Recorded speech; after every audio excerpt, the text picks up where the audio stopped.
Mummy आंधी आए, आंधी आंधी।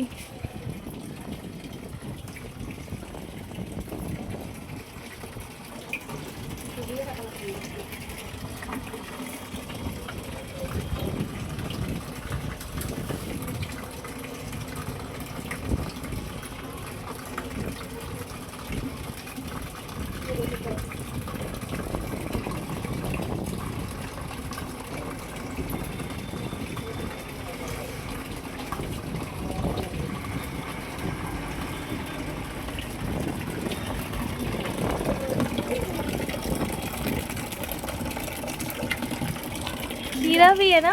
खीरा या फरा है, या तो तोड़ के ले गया ना है या फरा। और भी ऊपर तो रही। हाँ, और ये खीरा है। ये बाहर का